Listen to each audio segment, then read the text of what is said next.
forum CB avec en ma compagnie Loïs Moulin. Loïs, merci de répondre à mes quelques questions. Alors vous êtes directeur du développement CB. Tout à fait. Et vous avez participé ce matin au forum CB à une conférence, une table ronde qui traitait de l'éco-responsabilité du commerce. Quels sont un petit peu les messages forts qu'on pourrait faire ressortir de cette table ronde ?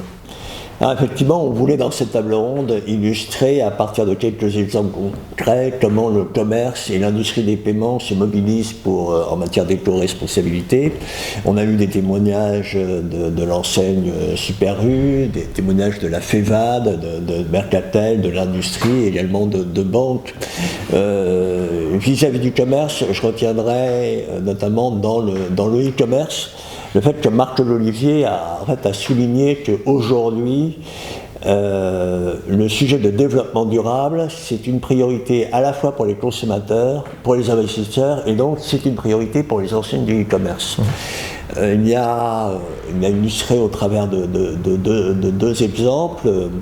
Le marché de la seconde main, c'est qu'aujourd'hui, une enseigne doit, c'est presque un must-have, savoir proposer de la seconde main à ses clients.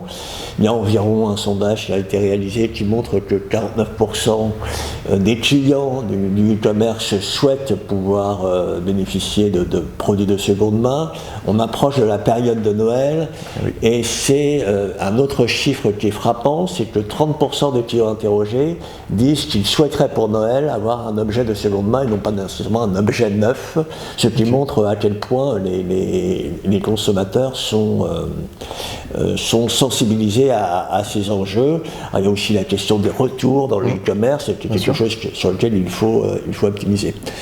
On a aussi parlé de commerce physique. Alors, il y a une loi, il y a la loi AGEC qui concerne l'ensemble de l'économie circulaire, mais qui a un volet particulier pour le commerce de physique autour de la dématérialisation ou de l'arrêt de l'impression des tickets de caisse ou des tickets de paiement. Et l'enseigne U a été un peu précurseur dans ce domaine parce qu'elle a lancé déjà cette dématérialisation ou cet arrêt de l'impression systématique il y a près de 2 ans dans ces enseignes, et elle a montré qu'il y avait une adoption, évidemment des consommateurs, mais il y avait aussi des résistances à surmonter dans une grande distribution où il y a beaucoup de franchisés, mais que quelque part l'élan était là et que c'est quelque chose qui allait se développer de manière forte. On a également parlé de nouveaux parcours alors la dématérialisation du ticket, c'est à la fois les tickets de carte, les tickets de caisse, c'est les coupons, c'est tout un ensemble de supports papier. Donc c'est aussi dans la grande distribution le fait que les enseignes proposent des solutions dématérialisées finalement pour supprimer ce papier à leurs clients, et c'est l'un des exemples, c'était U avec son wallet. On a aussi parlé de parcours autonome dans les enseignes, parcours autonome ou magasin autonome. Donc parcours autonome, c'est je n'ai plus besoin de passer au système de caisse. Par différentes solutions, je remplis moi-même mon caddie, je le comptabilise et je le paye à la fin. Magasin autonome, c'est les nouveaux formats de magasins pour venir notamment pallier parfois la disparition de commerce de proximité, notamment en zone rurale. Donc nouveau format, sans personnel de caisse, ça veut dire donc évidemment nouvelles cinématiques de paiement, donc des choses aussi qui se mettent en place. Voilà, alors tout ça peut paraître un petit peu dérisoire par rapport à l'ampleur des chocs, notamment climatiques qu'on va avoir, mais finalement au travers de ces, alors je ne parle pas des exemples en matière qu'ont donné également les banques dans cette table ronde, et qui étaient aussi très importants autour de l'émission de cartes éco-friendly, autour de propositions, c'est la Banque Postale qui le disait, qu'au niveau même du crédit à la consommation, il y a aujourd'hui finalement cette préoccupation de développement durable, elle impacte tous les métiers de la banque de détail, y compris le financement et le crédit à la consommation, où on peut avoir des taux plus attractif si on veut financer un projet éco-friendly. La Banque Postale donnait l'exemple d'un achat de véhicule.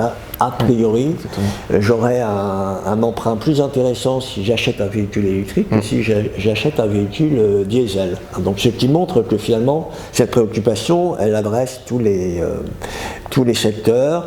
Adienne nous a parlé de recyclage de terminaux de paiement. Voilà, donc également de fournir des solutions pour que les commerces puissent orienter leurs clients vers des dons au profit. Voilà, c'est Tech for Good. Donc beaucoup d'exemples très, très différents. Ça montre finalement que cette industrie des paiements, cette industrie du commerce, comme l'ensemble des industries et des business, se mobilisent pour participer à l'effort collectif qu'on doit tous faire en matière de développement durable. Tous dans le même sens. C'était un petit peu le message en fin de table ronde ce matin. Tout à fait, en fin de table ronde, tous mobilisés, et on a évidemment des défis immenses, mais le fait que cette mobilisation soit générale, c'est déjà quelque chose de positif, et le fait que les consommateurs soient aussi sensibilisés et demandeurs, ça veut dire que tout ce que nous faisons en tant que professionnels sert à quelque chose et va contribuer à améliorer la situation. Tout à fait. Beaucoup d'axes de développement, puisqu'on parle de développement. Justement, d'un point de vue un petit peu plus opérationnel, pour vous et vos équipes sur cette fin d'année 2022 et sur l'horizon 2023, voire un petit peu plus tard, quelles sont, je dirais, vos actualités là, qui arrivent ? De manière générale, on a besoin de faire en sorte que le digital, sur lequel on est très présent en matière de e-commerce, on soit de plus en plus performant et qu'on accompagne tous les besoins de rapidité, de fluidité, de sécurité qu'ont les commerces. D'une manière aussi très générale, j'ai parlé des parcours autonomes, mais finalement le paiement doit s'adapter à l'évolution des parcours d'achat.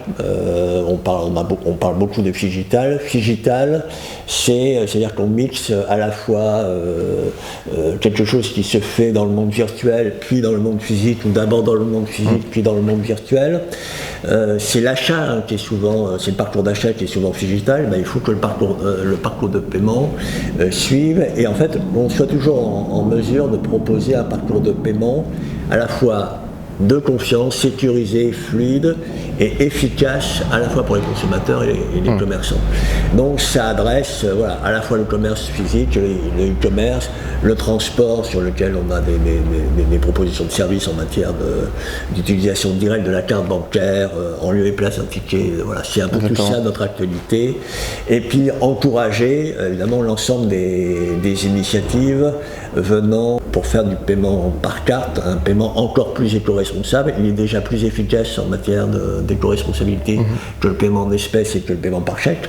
Donc tous les efforts qu'on fait pour promouvoir l'usage de la carte dans le commerce profitent d'une certaine manière aussi à la planète. Voilà. Super, beaucoup de beaux projets, beaucoup d'innovations. Beaucoup d'activités, beaucoup d'innovations, renforcement, de dynamisation d'un moyen de paiement qui est le premier des moyens de paiement utilisés par les Français, pour 2/3 de la consommation courante des ménages.